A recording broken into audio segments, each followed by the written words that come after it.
شكرا يا ربي شكرا هديت قلبي شكرا.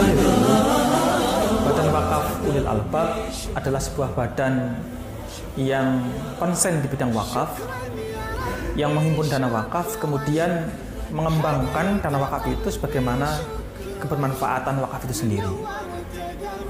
BWU atau Badan Wakaf Ulil Albab ini berdiri di bawah naungan Yayasan Pendidikan di Ulil Albab Karanganyar, di mana yayasan ini konsen di bidang pendidikan, yang sampai hari ini Yayasan Ulil Albab itu mengelola unit SDIT, kemudian SMPIT PPTV, dan ke depan adalah SMAIT.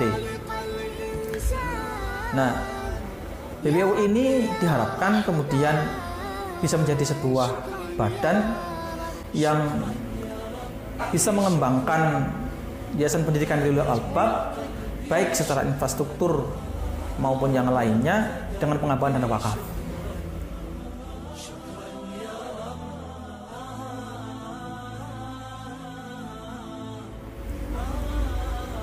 Kenapa wakaf? Bahwa dalam tinjauan syariat, wakaf ini adalah sebuah syariat yang berhubungan dengan harta yang punya kelebihan tersendiri dibandingkan jis, zakat, infak, sedekah. Apa saja kelebihannya? Secara syariat, bahwa dana wakaf itu adalah dana yang tidak boleh habis, yang menjadi tanggung jawab pokok nadhir untuk menjaga dana wakaf itu biar kemudian langgeng, terserah Allah kapan akan mengakhiri dana wakaf itu. Nah, ketika kita bandingkan dengan zis atau zakat, infak, sedekah itu, maka harta yang habis pakai. Sebagai contoh, ketika Idul Fitri itu ada syariat tentang zakat fitrah. Nah, zakat fitrah ini diwujudkan dalam bentuk makanan kepada yang berhak, maka ketika makanan ini sebagai bentuk aplikasi zakat fitrah itu akan segera habis ketika sudah tunaikan, karena wujudnya makanan. Maka ini kenapa kemudian wakaf itu menjadi hal yang sangat menarik untuk dikembangkan. Itu secara syariat. Kemudian secara kemanfaatan atau sosial, bahwa wakaf itu bisa dimanfaatkan oleh siapapun. Berbeda dengan zakat, infak, atau sedekah yang lebih terbatas siapa yang berhak untuk menerima zakat, infak, sedekah tersebut. Sebagai contoh, zakat itu hanya terbatas pemanfaatannya 8 asnaf, tidak lebih dari itu. Sedangkan wakaf itu bisa dinikmati oleh siapapun. Maka dalam syariat wakaf itu ada 3. Yang pertama, secara akad itu zuri, jadi wakaf zuri, artinya wakaf itu hanya diperuntukkan untuk anak turun yang berwakaf.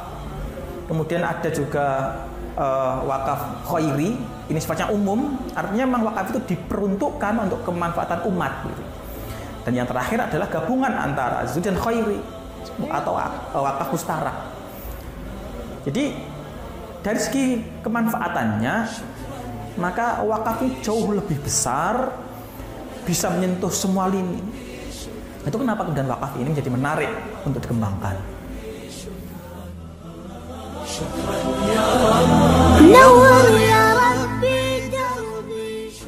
Maka ketika kita berbicara untuk apa wakaf itu, maka kita harus melihat, karena wakaf ini adalah bagian dari syariat Islam yang tentunya sejak zaman Rasulullah diutus itu sudah ada syariat ini. Maka bagaimana kemudian wakaf ini dulu mengambil posisi di zaman Rasulullah. Nah, kita mengenal dulu Rasulullah itu punya pasar yang didirikan di sampingnya pasar Yahudi. Nah, pasar ini lahannya itu dari wakafnya Rasulullah SAW yang diwakafkan untuk umat.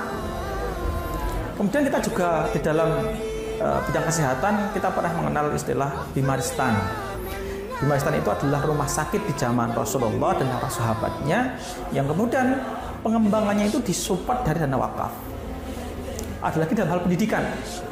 Sampai hari ini kita bisa mengenal kemegahan Al-Azhar, sebuah lembaga pendidikan yang semua aktivitasnya itu di backup, di cover dari dana wakaf.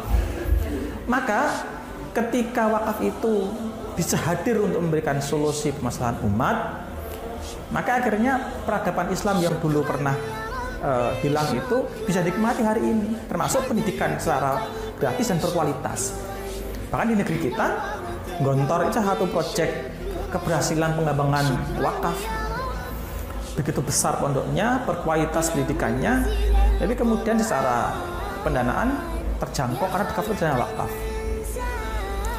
Nah, oleh karena itu, bahwa BWU, Badan Wakaf Ulil Albab ini, karena memang berdiri di bawah lembaga yayasan pendidikan, maka kita konsen di dunia pendidikan. Sebagai proyek BWU adalah bagaimana kemudian menghadirkan sebuah pendidikan yang berkualitas yang bisa dinikmati oleh semua pihak. Artinya apa? Bahwa hari ini pendidikan itu sesuatu yang sangat mahal.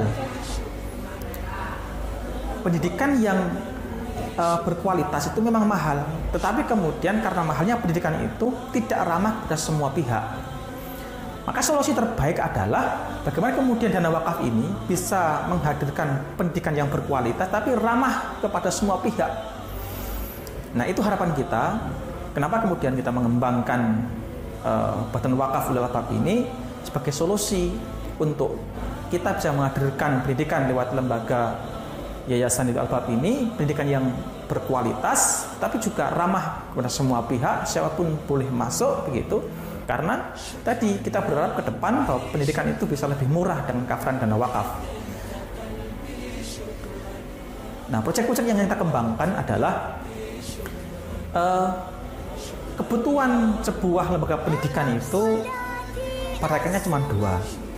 Satu, kebutuhan yang sifatnya adalah fisik, sarana dan prasarana. Yang kedua, kebutuhan yang sifatnya non fisik. Apakah itu? Beasiswa pendidikan untuk santri, gaji guru, makan santri, begitu.